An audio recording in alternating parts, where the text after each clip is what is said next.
ॐ नमः सिद्धेभ्यः। ॐ नमः सिद्धेभ्यः। ॐ नमः सिद्धेभ्यः। नमो अरिहन्ताणं नमो सिद्धाणं नमो आयर्याणं नमो उज्जायाणं नमो लोये सवसाहुणम् एसो पंचनमो यारो सौवे पावे पणासनो मंगलाणं च सौवेसिं पडमं हवै मंगलम् पडमं हवै मंगलम्। सरस्वती नमस्तेभ्यं वरदे कामरूपिणी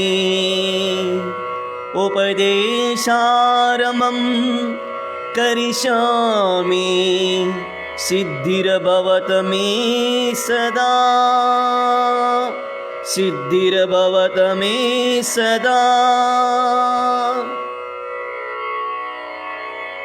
मंगलं भगवान् वीरो मंगलं गौतमो गणी मंगलं पुष्पदन्ताद्यो जैनधर्मोऽस्तु मंगलम् जैनधर्मोऽस्तु मंगलम्।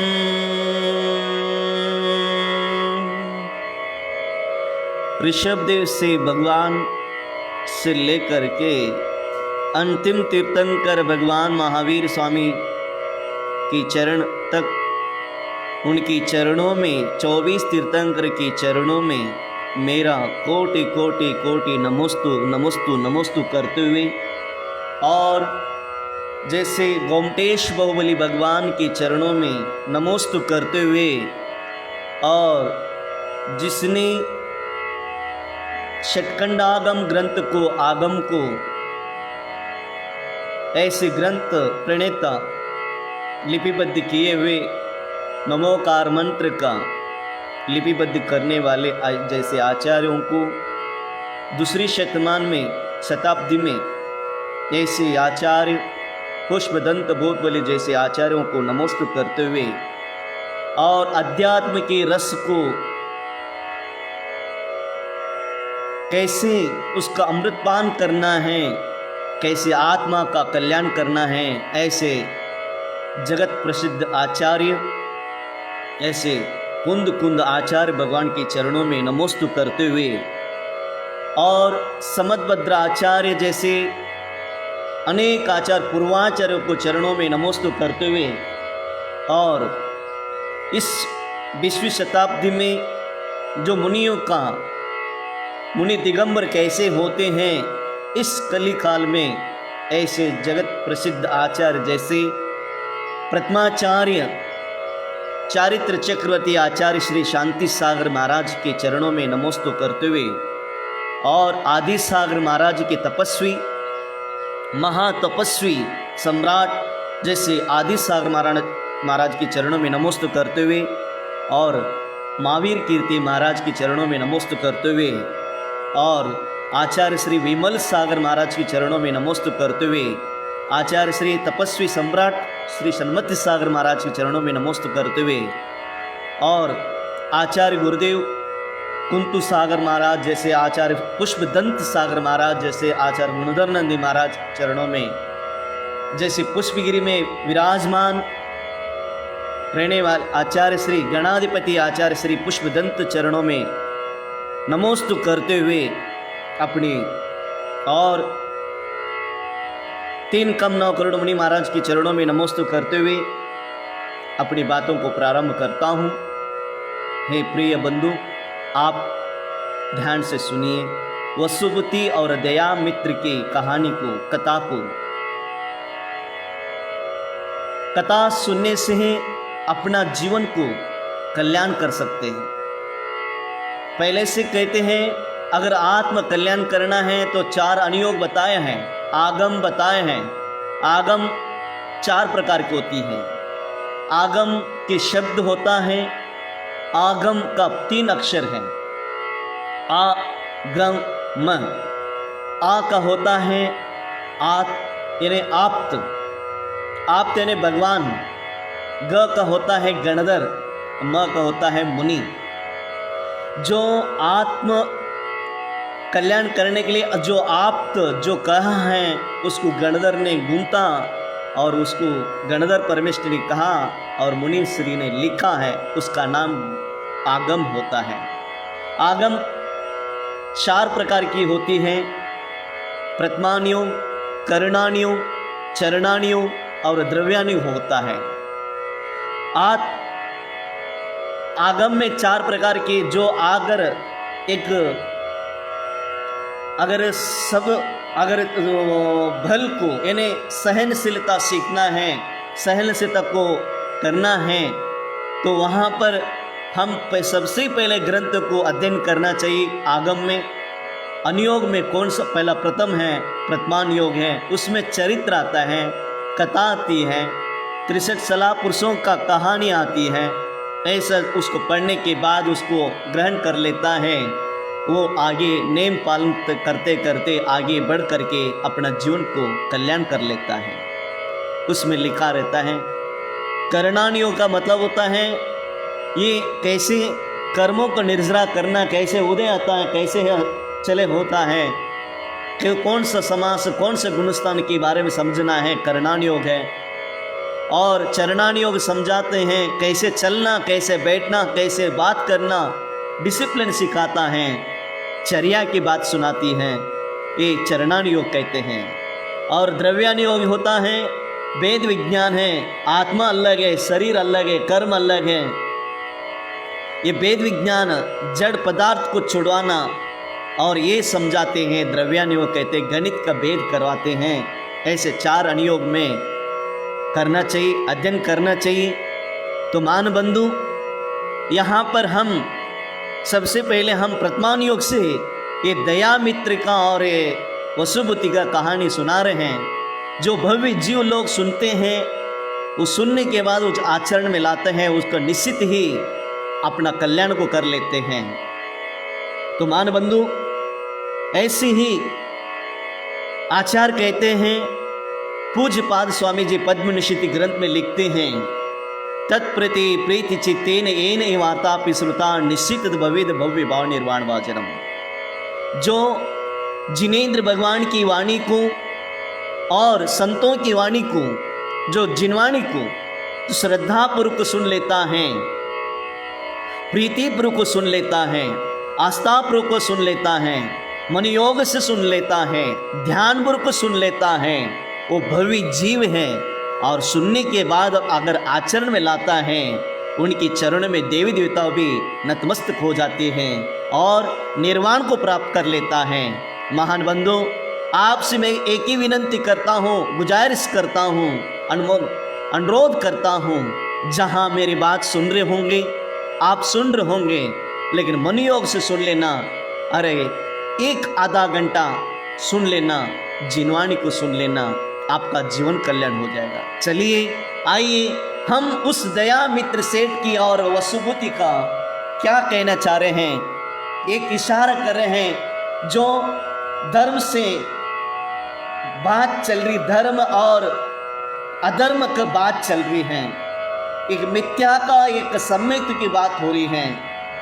मान बंधु, ब्राह्मण ने सोचने लगा इसको कैसे ही जिन धर्म छुड़ा करके, मुनि निंदा करके इस दया मित्र को अपना धर्म में लाना है, ऐसा सोच रहा था। लेकिन हमारा दया मित्र सेठ ने सम्यक्त को नहीं छोड़ सकते हैं, वो मिथ्या को नहीं पकड़ सकते। वो मिथ्या मार्गी को ही सम्यक तो पकड़ाना है। ऐसे उन्होंने एक विचारधारा, एक यानी सकारात्मक विचार करके जिस व्यक्ति को जिसका चढ़ा है, नशा है, उसको छुड़ाने के लिए भी एक कुछ औषध होती है। ऐसे मिथ्या का नशा चढ़ाता इनको भी वसुमती को, उसको छुड़ाने के लिए उन्होंने एक सकारात्मक विचार करके उनकी जैसे ही चल करके उनकी बात किया। आइए कहते हैं वो दयामित्र सेठ कहते मेरा अष्टानिक है वसुमती, है ब्राह्मण, है एक प्रदेव मेरा है अष्टानिक का, मेरे आदि मेरे कुल परंपरा का है, चल रहा है उसमें, लेकिन मुनि होना जरूरी है। लेकिन अब मैं व्यापार में जा रहा हूँ, यात्रा कर रहा हूँ, कोई मुनि नहीं है। लेकिन आपसे मैं एक विनती करता हूँ, आप जैसे कहेंगे वैसे ही करूँगा, लेकिन आप मेरी एक आपको भी आपको मानना ही पड़ेगा। आप हमारा मेरे जब मेरे अष्टांगिक का पर्व आता है, विधान करता हूँ, अनुष्ठान करता हूँ, पूजा पाठ करता हूँ, लेकिन सामने एक दिगंबर मुनि होते हैं, एक श्रमण हुआ करता है, लेकिन आप शास्त्रार्थ हैं, ज्ञानी हैं, लेकिन आप इस मुद्रा में आकर खड़े हो जाइए, लेकिन मेरा पूजा अनुष्ठान सफल हो जाएगा। आप दिगंबर मुनि महाराज बनना है। आइए फिर आगे क्या होता है सुनते जाइए महान बंधु। ये है जीवन को समझना है, आत्म कल्याण करना है। तो मान बंधु आप कहाँ बैठे हो, स्पेस बुक माध्यम से आप सुन रहे होंगे, लाइव सुन रहे होंगे, लोगों तक को आपकी व्हाट्सएप में शेयर कीजिए, लोग सुने, अभी अभी का लोग अपना धर्म ध्यान करें। 4 प्रकार का ध्यान हुआ करता है। एक होता है धर्म ध्यान, अर्थ ध्यान होता है, और पहला नंबर है अर्थ रौद्र ध्यान होता है, अर्थ ध्यान होता है, रौद्र ध्यान होता है। ये अशुभ ध्यान हुआ करता है, लेकिन धर्म ध्यान शुभ का ध्यान करना है, मन को प्रसन्न करना है, अपना जीवन को सुंदर बनाना है। ऐसे धर्म ध्यान में ऐसी बातों को सुनना चाहिए। मान बंधु आप चलिए आइए क्या कह रहे हैं यहां पर, बिना दवा के अंधे व्यक्ति को आंखों की प्राप्ति होने पर जितनी प्रसन्नता होती है, अथवा बिना भोगे सुंदर कन्या रत्न की प्राप्ति होने पर जैसे प्रसन्नता होती है, संतानहीन को संतान प्राप्त होने पर जितनी प्रसन्नता होती है, उससे भी बढ़कर दयामित्र सेठ के वचनों में वसुमती ब्राह्मण को प्रसन्नता हुई।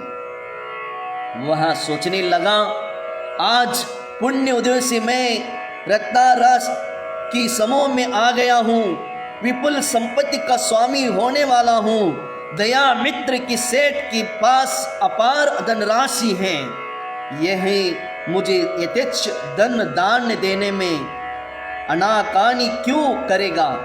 वसुमती की विचारधारा और आगे बढ़ने लगी। नाना प्रकार की कल्पनाओं ने आकर उसे घेर लिया। वह सोचने लगा, आहा मेरी समान संसार में आज भाग्यवान कौन होगा, क्योंकि बिना परिश्रम के मुझे विपुल धन राशि मिलने को है। 8 दिन पश्चात मैं आनंद पूर्वक धन प्राप्त कर अपने घर जाऊंगा और अपने समस्त दरिद्र को दूर कर दूंगा। मैंने जीवन भर धन के अभाव में दुख उठाया है। मेरी पत्नी को कभी भी अच्छा खाना व अच्छी वस्त्र नहीं मिले। बेचारी जाड़े की रातों को बैठे बैठे आग तापते हुए बिताती रही है। घर में एक टूटी झोपड़ी को छोड़ और कुछ भी नहीं है। धन मिलने पर मैं सबसे पहले पक्का बढ़िया मकान बनाऊंगा तथा अपनी पत्नी को आभूषण इतने बनाऊंगा जिससे पड़ोसिन भी जो भी अभी उससे भी घृणा करती हैं उसकी आश्रय में आ जाएं और उसकी प्रशंसा करे तथा कही कि तुम भी धन्य हो, तुम्हारा सौभाग्य धन्य है जिससे तुम्हें इतना बड़ा विद्वान पति मिला है, जिससे विपुल संपत्ति कमा कर तुम्हें सोने से पिला कर दिया है। मैं अपने भाग्य पर इटलाऊंगा, गांव के सभी लोग मेरे रो मानेंगे तथा जो मैं कहूँगा उसी को उन्हें पूरा करना होगा। अब तो दही विनी और पुड़िया प्रतिदिन खाने को मिलेगी। सेठ की ऐसी ही अच्छा खाने को देता है, अब तो और भी बढ़िया खाने को मिलेगा। सब प्रकार से 20 अंगुलियां घी में हैं। इस प्रकार उहा पोहा कर सेठ से कहने लगा, वसुबुद्धि श्रेष्ठन, मुझे आपकी बात स्वीकार है, कृपा कर अपने व्रत की विधि बतलाइए। ध्यान दे कि मान बंधु कैसे लोग ये सपना देख रहे हैं, स्वप्न को देख करके उन्होंने अष्टानिक में कोई मुनि 8 दिन के लिए मैंने मुनि बनकर खड़े हो जाइए आप। सेठ ने उस वसीयत कहा, इन्हें सोचने लगा और धन राशि मिलेगा और 8 दिन भी पकवान मिलेगा। अनेक प्रकार विचार कर रहा। आपने सुना पत्नी को मैं सोना बनाऊंगा, ये मकान बनाऊंगा, लोग हमको सत्कार करेंगे, वो करेंगे, मेरा दरिद्र सब चल जाएगा, मैं एक बहुत बड़ा सेठ बन जाऊंगा। सेठ की बात को स्वीकार कर लिया उन्होंने।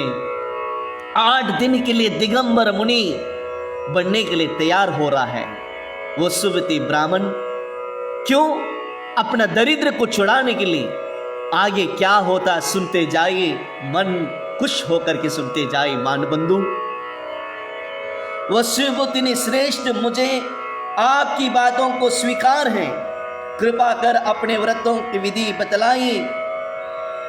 दयामित्र सेठ उस ब्राह्मण को, विप्रदेव को, आपको दिगंबर बनना पड़ेगा तथा मौन पूर्वक खड़े होकर सुंदर भोजन दिन में 1 बार ग्रहण करना होगा। दूसरे व्यक्ति ग्रास बनाकर आपके हाथ में रख दिया करेंगे और आप पानी पात्र में ही रखकर उसे ग्रहण करेंगे। भोजन के साथ ही आपको जल ग्रहण करना होगा। भोजन दिन में 1 बार ही लेना होगा। भोजन के पश्चात पानी, सुपारी, तांबुल आदि कोई भी पदार्थ नहीं ग्रहण करना होगा। रात को मौन से रहना हो पड़ेगा। एकांत स्थान में ध्यान स्वाध्याय करते हुए अपना समय व्यतीत करना होगा और स्नान और दंत दावन, घर कुटुंबियों की स्मृति, सांसारिक कार्यों का चिंतन, मन को विकारग्रस्त करना, किसी भी प्रकार की चिंता करना आदि का सर्वथा त्याग करना होगा। अपने विचारों और भावों को शुद्ध रखना पड़ेगा। अपने समय को आनंद पूर्वक व्यतीत करना होगा। और ये विप्रदेव को जैसे ब्राह्मण को समझा रहे सेठ ने, कितना अच्छा दया मित्र सेठ ने समझा रहे कैसे करना। दिगंबर मुनि महाराज कैसे होते हैं, 1 बार भोजन करना, मौन पूर्वक रहना, स्वाध्याय करना, अब परिवार को चिंतन करना, अर्थ रौद्र ध्यान छोड़ने के लिए कह रहे हैं, धर्म ध्यान में लग जाना, अपना कल्याण करना कह रहे हैं। मान बंधु आगे क्या होता देखिए। व्रत के प्रारंभ में सुमेर पर्वत की समान धैर्य धारण कर कष्ट सहिष्णुता बन हाथ से केश लोचन करना होगा। दिगंबर मुनि तो केश लोच भी करना पड़ता है। दिगंबर होकर लज्जा को जीतना पड़ेगा। विकार और वासनाओं को हृदय से बिल्कुल दूर कर देना होगा। श्रमण बनकर मेरे व्रतों को पूरा करना पड़ेगा। मेरी निवास स्थान पर ही रहकर मुनि दीक्षा लेनी होगी। मेरे व्रतों की समाप्ति होने जाने पर दीक्षा छोड़ देना और फिर मन मनाना, द्रव्य लेकर जहां इच्छा हो चले जाना। देखिए दया मित्र उनको समझा रहे हैं जो करना जो करो, लेकिन बाद में 8 दिन के बाद जो जो करना है कर लेना। लेकिन मेरी निवास जो मैं कह रहा हूँ 8 दिन के लिए आप दिगंबर में रहने के जैसे दीक्षा लोगे वैसे ही आपको उसका पालन करना पड़ेगा। उसके 8वें दिन के बाद आप जो जाना चाहते हो जाना, ऐसे कह रहे हैं। वसुबुति ने लोभ में आकर आग पीछा न सोचकर, वसुबुति ने लोभ में आकर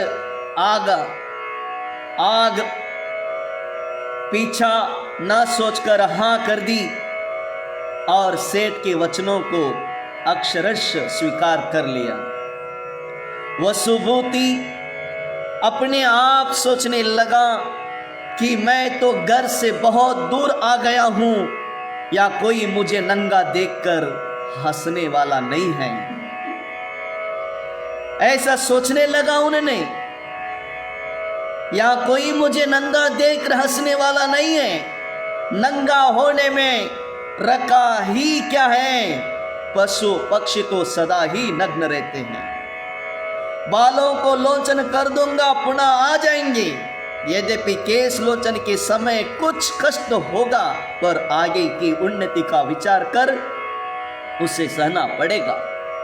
हाँ, बिना नमक का भोजन करना, स्नान न करना, तांबुल भक्षण न करना आदि बातें अवश्य विचारणीय हैं, पर 2 महीने के उपरांत तो सब कुछ खाने पीने को मिलेगा ही। अतः भविष्य की आशा पर यही सब ही सहन किया जा सकता है। एक बात मेरे लिए विशेष कष्टकर है अवश्य होगी कि चिकनी सुपारी जो कि मुझे विशेष प्रिय है, उसका अभाव मैं कैसे बर्दाश्त करूंगा। कुछ क्षण विचार करने के उपरांत मन ही मन कहने लगा कि भविष्य की सुख कामना के लिए सब कुछ सहना पड़ता है। बड़ी से बड़ी प्रिय वस्तु का ही त्याग करना पड़ता है। कुछ पाने के लिए कुछ करना पड़ता है। मान बंधु देखिए, इस वसुबुति का विचार कर रहे हैं। सब जो है, जो दिगंबर के मुनि का जो नेम है पालन करूंगा, लेकिन उसके बाद मेरे को सुख मिलेगा। 8 दिन करना है मुझे, ऐसा विचार कर रहा था। कुछ पाने के लिए कुछ खोना पड़ता है, तो ऐसा सोच रहा था ये वसुबुति। अपने को बिना कष्ट दिए आज तक किसी को क्षण भर के लिए भी सुख नहीं मिला है। जो पहले कष्ट प्राप्त करते हैं पीछे वे ही आनंद लूटते हैं। वेद, उपनिषद, पुराण आदि प्रत्येक स्थल पर चर्चाएं आती हैं कि कष्ट सहन करने के उपरांत ही आनंद प्राप्त होता है। अतएव मुझे भी अपने भविष्य को उज्जवल बनाने के लिए इस समय सेठ की बातों को स्वीकार कर लेना चाहिए। मेरा कल्याण इसी में है। मान बंधु देखिए, कैसे कैसे अपना लोभ में आकर के लोग कैसे कैसे करते हैं। आगे क्या होता है देखते जाइए, सुनते जाइए। आप जो सुन रहे हैं ऐसे आपके दृश्य दिख रहा होगा। ऐसे समझकर कल्पना कीजिए, जो सुन रहे हैं मेरे बातों को, एक तरफ दया मित्र है, एक तरफ वसुबुति ब्राह्मण है, कह रहे हैं अभी दिगंबर दीक्षा लेने को खड़ा हो रहा है, आपके सामने खड़ा है। यद्यपि श्रमणों से मुझे चिढ़ है, फिर भी मैं लाभ के निमित्त श्रमण बनूंगा। देखिए कितना उनका विचार कैसे है। मेरे उस श्रमण को देख करके घृणा आती है, चिढ़ है, लेकिन उसके लिए मैं अपने लाभ के लिए, अपना लोभ के कारण उन्हें अब क्या करने लगा, श्रमण बनता है। अपना कार्य सिद्ध होती ही नंगापने को छोड़ पीतांबरधारी बन जाऊंगा। जैसे दिगंबर बनता हूं, जैसे 8 दिन के बाद मैं फिर वापस पीतांबर में आ जाऊंगा। मेरी सब जगह प्रतिष्ठा होगी। लक्ष्मी और सरस्वती दोनों का एकत्र सम्मेलन अब ऐसा कहीं नहीं होगा। मेरी कीर्ति सुनकर देव लोग भी ईर्ष्या करेंगे। ऐसा विचार कर रहा है वसुबुति मान बंधु।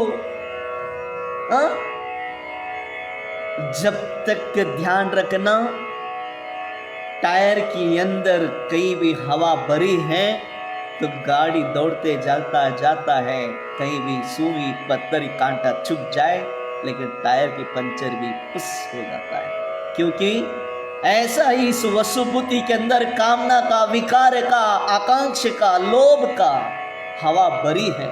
लेकिन उस हवा भर करके अंदर ही बाहर तो दिगंबर बन रहा है। अभी देखो उसका क्या क्या होता है। इस प्रकार सोच विचार कर वसुमती ने दयामित्र से मुनि बनना जाना स्वीकार कर लिया। दयामित्र सेठ आगे बढ़ा और अगले पड़ाव पर पहुंचकर भगवान की अभिषेक और पूजन किया।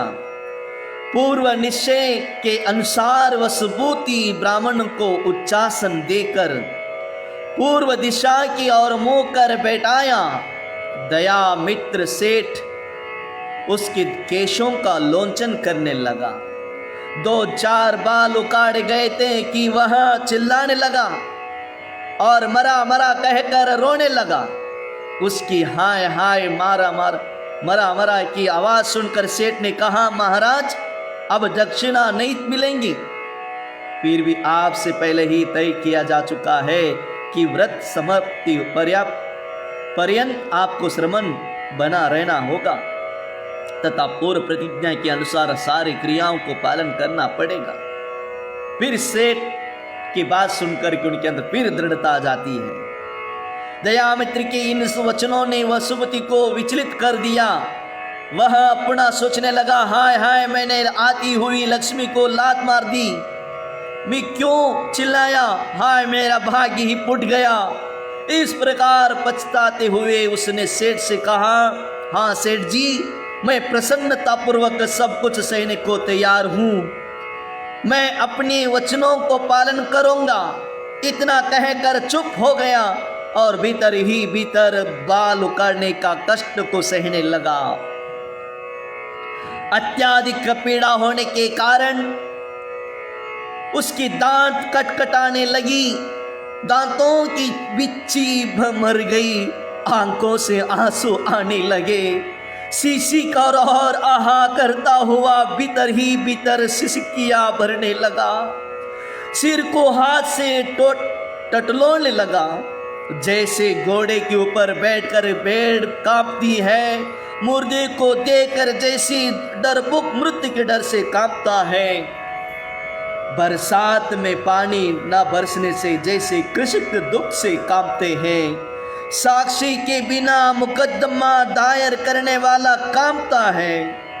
कोतवाल के द्वारा पकड़ा गया चोर जैसे कांपता है, भूत से पीड़ित जैसे हूं करता है, उसी प्रकार वसुबुद्धि भी दुखी होकर कांपने और हूं करने लगा। मान बंधु देखिए, सब सहन करना पड़ा उनको। केस लोच कर रहा है वसुबुद्धि ब्राह्मण नकली मुनि बनने के लिए, अपना कामना के लिए, अपना लोभ के लिए, अपना इच्छा पूर्ण करने के लिए, अपना प्रतिष्ठा बढ़ाने के लिए।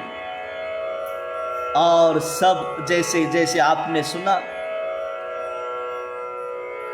फिर जैसे सिर में जू पड़ जाने पर सिर कुचलाया जाता है, बछड़े के मर जाने पर जैसे गाय रंबाती है, बच्चे के मरने से जैसी मां रोती है, भयंकर कीचड़ में बसने पर भी जैसी दशा होती है, घर में संपत्ति होने पर संतान की अभाव में जैसा अंतर्द्वंद होता है, शूली पर लटकाया हुआ व्यक्ति जैसे तड़पता है, छोटा बच्चा किसी को द्वारा पकड़े जाने पर जैसे रोता है, मौन धारण करने पर मन में विचार के आने पर जैसे हूं लोग करते हैं, ठीक उसी प्रकार वसुबुद्धि ने भीतर ही भीतर चटपटाते हुए असह्य वेदना सहकर 1 घंटे में केश लोचन कराया। विनय के समुद्र और सत्य दया के आगर दया मित्र सेठ की कथा अनुसार उपवास करने लगा। उसने रात घड़ियों गिनते गिनते बिताई, पश्चात प्रातः काल आहार के लिए निकला। देखिए कितना सहन कर रहा है दया मित्र की बात सुन करके वसुबुति ने। दया मित्र ने वसुमती के आहार के लिए नाना प्रकार व्यंजन तैयार किए तथा उसे पड़गा कर आहार दिया। सबसे प्रथम उसने मिष्टन्ना मिश्रित दुग्ध पान किया, पश्चात घृत मिश्रित पूर्ण पुड़ी, सेव, सादी पुड़ी, मोदक, बर्फी इत्यादि सुस्वाद पदार्थ भक्षण किए। अनंतर भात और मूंग की दाल में घी मिलाकर अमृत तुल्य आहार लिया। पश्चात केला, चुहारा, नारंगी, मौसम्बी, नींबू, अमरूद आदि फलों का आहार लिया। भोजन लोलुपता के कारण उसने खूब भोजन किया। पानी बहुत कम लिया जिससे अधिक भोजन किया जा सके। पश्चात हाथ पांव धोकर वह बाहर एक पट्टे पर आकर बैठ गया और सोचने लगा कि आज मैंने जैसे सुस्वाद पदार्थ खाए हैं वे स्वर्ग में इंद्र को भी अप्राप्य हैं। इनका वर्णन करना शक्ति से बाहर की बात है। आज जैसा भोजन मैंने ग्रहण किया है वैसा मुझे किसी जन्म जन्मांतर भी नहीं मिला होगा। आहा, मैं धन्य हूं जो मैंने कल की थोड़ी सी कष्ट को बर्दाश्त कर आज स्वर्गीय सुख को प्राप्त किया मैंने। देखिए कैसे है मानव बंधु, कैसे विचार कर रहा है। स्वर्ग में देवी देवता को मिलने का नहीं ऐसा सोच रहा है। कभी नहीं खाया मैंने, आज कल मैंने शेष केस लोच किया, आज आहार के लिए मैंने उठा है, जो मिला मेरे घर में नहीं मिल पाया ऐसा सोच रहा है। अभी आगे क्या होता है देखिए। वास्तव में मेरी समान कोई भी नहीं है। ऐसा भोजन राजा महाराजों को भी प्राप्त नहीं है। श्रवण बनकर मैंने बड़ा अच्छा किया, दक्षिणा भी पीछे मिल ही जाएगा जिससे मैं स्वयं खूब टाट से रहूंगा। इस प्रकार वसुभूति दिन भर भोजन तथा अपने भविष्य के संबंध में सोचता रहा। नाना प्रकार के मन बांध कर अपने को हर्ष विषाद में डालता रहा और संध्या समय उसे बड़े जोर की प्यास लगी और मन में नाना प्रकार के संकल्प विकल्प उत्पन्न होने लगी और लंबी लंबी सांस खींचने लगा। जैसे बंदर को बिच्छू की काटने पर बेचैनी आते ही वह इधर उधर तड़पता फिरता है। कमरे में बंद कर देने पर ही भी शांत नहीं होता। ठीक उसी प्रकार वसुभूति भी प्यास के मारे में व्याकुल हो गया। उसके मन में किसी प्रकार की शांति नहीं आती थी। देखिए पानी का प्यास लगी, बंदर जैसा बिच्छू काटे पर कैसा होता है।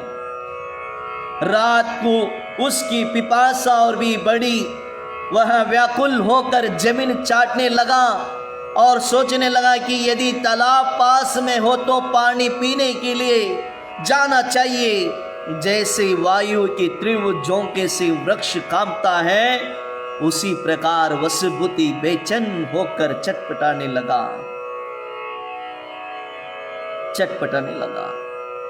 उसका तालू सूख गया, जीभ सट गई, आंखें बाहर निकलने लगी और वह सोचने लगा कि मैं तो दरिद्र ही अच्छा था। उस समय रुका सुखा खाकर आराम से सो जाता था, किंतु वह यही अवस्था तो मेरे लिए असह्य है। मालूम होता है कि मेरे प्राण निकल जाएंगे। आहा, प्यासा भी कितनी भी भयंकर होती है। भूख सहन की जा सकती है पर प्यासा सहन तो बड़ी ही कठिन है। बड़ा कठिन है। इस प्रकार त्राही त्राही करते करते आकाश की ओर देखने लगा। जैसे ज्योतिषी लोग तारों को देखते देखते रात बिता देते हैं, वैसे ही बादल की और देखते देखते वसुबुद्धि की भी रात बीतने लगा। हाथ पैर भी शक्ति न रहने के कारण कटे पण सांप की समान जमीन में पेट के बल चलने लगा। वह रह कर आकाश की ओर देखता था। देखिए मान बंधु, वो पहला दिगंबर मुनि को श्रवण को निंदा करता था, एक ही ऐसा भोजन ऐसा ऐसा बोलता था। अब पता चलता दिगंबर मुनि कैसे होते हैं। लोग कहते रहते हैं, कुछ लोग दिगंबर ऐसा होते हैं, मुनि होते हैं, ऐसे निंदा करने वाला होते हैं, अपने ही होते हैं। ऐसा नहीं होना चाहिए, ऐसा नहीं। एक बार ऐसा मैं भी कहता हूं, आप भी सोच लेना। एक दिगंबर मुनि बन करके उनको 8 दिन बताया है। मैं कहता हूं आपके लिए 8 घंटा बन करके देख लेना। कुछ लोग वसुबुद्धि की जैसी विचारधारा लोग भी हैं इस जगत में, हैं, अभी भी अपने में भी है वसुबुद्धि जैसा जीने वाले। मैं उनको समझाना चाहता हूं, दिगंबर को कभी निंदा मत करना। अरे एक बार तुम उनकी जैसे उनके लिए 8 दिन दिया वसुबुद्धि को, तुम 8 घंटे 8 मिनट से एक नग्न होकर बाजार में होकर के आ जाना, तपस्या करना, तब पता चलता है दिगंबर मुनि क्या होता है। मान बंधु, दिगंबर मुनि का निंदा करना, उनके बारे में सोचना, उनके बारे में गलत विचार करना, उनके बारे में कुछ बात करना बहुत सरल होती है। उनकी जैसे चलना, उनकी जैसे बैठना, उनकी जैसे नग्न रहना बहुत बड़ा कठिन हुआ करता है। ऐसा वसुबुद्धि के विचार मत करना। वसुबुद्धि की तरह लोग जी रहे हैं। मान बंधु, दया मित्र कहने पर वो दिगंबर तो दीक्षा ले लिया। अभी देखो कैसे हो रही उनकी। वसुबुद्धि के मन में विचित्र द्वंद्व था। दक्षिणिका की आशा से जीवित रहने के लिए उत्साहित कर रही थी। वह बार बार भविष्य की बात सोचकर धैर्य धारण करने का प्रयत्न करता, अपने मन को बुलाता है, किंतु प्यास की यथार्थता उसके सारे मंसूबों को बालों की भित्त के समान गिरने में समर्थ थी। प्यास की मारे उसे एक क्षण को भी शांति नहीं मिलती थी। यद्यपि जी बहलाने का प्रयत्न उसने बहुत किया, पर प्यास उसका पीछा नहीं छोड़ना चाहती थी। वह जितना अपने को बुलता, प्यास उतना ही अधिक कष्ट देती थी। जैसे नवीन दनी को चोर के भय से नींद नहीं आती, चाँद पक्ष की जल की आशा लगाई जैसी आकाश की ओर देखते हुए रात बिता देती है। दहा ज्वर वाला जैसे शीतल वायु के सेवन के लिए आतुर रहता है। मेंढक जैसा पत्थर के नीचे बैठकर ठर्र ठर्र करता है। स्त्री जैसे प्रथम स्नान के समय भय से कांपती है, उसी प्रकार प्यास से अकुल वसुबुद्धि छटपटाने लगा। मान बंधु देखिए और आगे सुनते जाइए।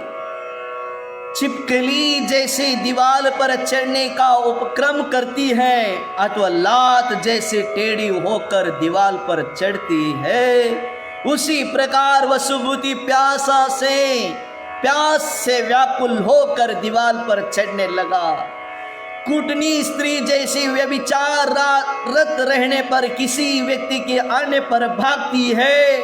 शराब पीने वाला जैसे नशा आने पर भगता है। बुढ़ा व्यक्ति लकड़ी लेकर चलने पर कांपता है। वायु से लता हिलती है। उसी प्रकार वही भी व्याकुल होकर हाथ पैर जमीन पे पटकाने लगा।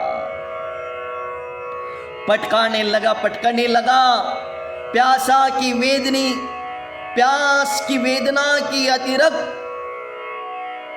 अतिरिक्त केश लोच के कारण सिर के फूल जाने से उसकी भी वेदना थी। इन दोनों के कारणों से वह रात भर मार्मिक पीड़ा से मां से अलग किए गए बच्चे के समान तड़पता रहा। उस बुद्धि ने किसी प्रकार चटपटाते हुए रात बिताई और प्रातःकाल ही पिंची कमंड उठाकर दया मित्र के निवास स्थान की ओर चला। वहां पर पहले दिन के समान लड्डू, पूरी, मिठाई, खीर, हलवा आदि विविध प्रकार की व्यंजनों को देखकर डर गया। उसने जी भर कर पानी पिया और थोड़ा सा भोजन करने लगा। दया मित्र सेठ आहार देते हुए बोला, महाराज, आप उत्तम कुल में उत्पन्न हुए हैं, आप गुणवान हैं। मैं आपको जो दूं आप उसे प्रेम से ग्रहण करें। आपको दिया हुआ दान व्यर्थ नहीं जाएगा।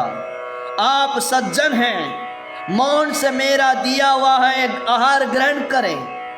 इस प्रकार प्रेम पूर्वक बातें करते हुए वसुबुद्धि को दया मित्र ने भोजन कराया। मान बंधु देखिए, उस दया मित्र वसुबुद्धि को भोजन कराने लगा। कितना आश्चर्य की बात है। दिगंबर मुनि के बारे में सोचने वाला वो वही वसुबुद्धि अब दिगंबर मुनि बनने के बाद उनको कैसे चटपटता है। देखिए, वसुबुद्धि भोजन कर सोचने लगा, ये एक दिन का व्रत 1 वर्ष की 12 बार है। खड़े होकर हाथ से ना तो पर्याप्त जल पिया जा सकता है और ना ही यथेष्ट भोजन ही। भूख प्यासा वेदना को मैं कब तक सहन करूंगा। स्नान नहीं करना, एकांत में रहना, एक बार खाना, वही भी खड़े होकर, ये सब बातें मेरे लिए असह्य हैं। अब मुझे धनी नहीं बनना है, मैं गरीब हो रहकर ही जीवन बिता दूंगा। पर इस कष्ट को सहने करने की शक्ति मुझ में नहीं है। जब यह शरीर ही नहीं रहेगा तो धन का कौन उपभोग करेगा। न मालूम श्रावण कैसे इन कष्टों को सहते होंगे। मुझसे तो एक दिन भी कष्ट सही नहीं जा सकते। पुनः उसकी विचारधारा दक्षिणा की ओर गई और सोचने लगा कि धन प्राप्त करने के लिए सभी कष्ट सहना पड़ते हैं। बिना कष्ट के धन किसी को मिला है?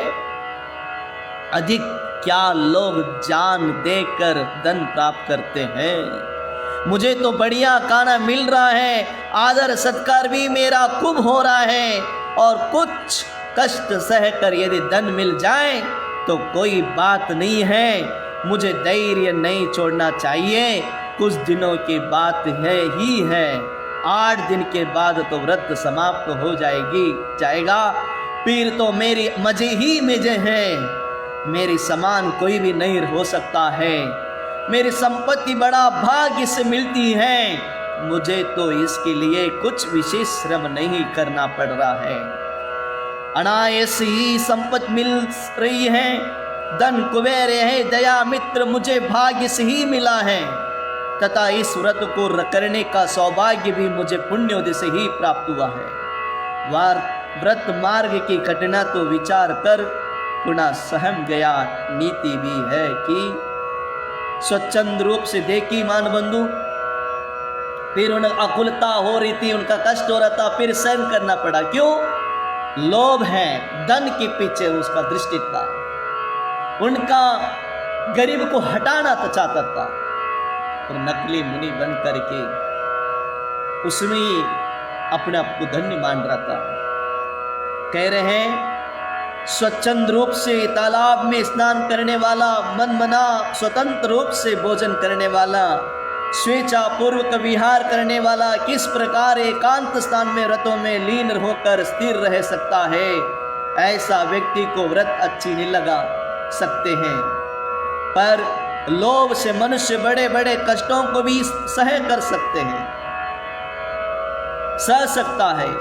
इस लोभ की माया धन्य है।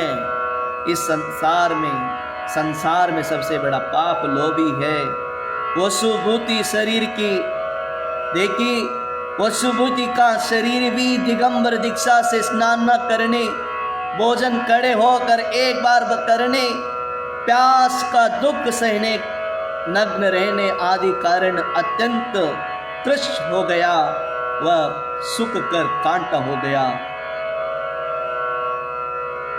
यह हवा में रखे हुए दीपक की समान चंचल झगड़ा करने वाली स्त्रियों की समान उद्गिन्न, पति के स्नेह से वंचित प्रतिव्रता नारी के समान उदासीन, माँ के स्नेह से रहित पुत्र के समान अकुल, अग्नि के द्वारा झुलसे हुए पेड़ के पत्तों को समान त्रस्त एवं खींची हुई रस्सी के समान कृश हो गया था।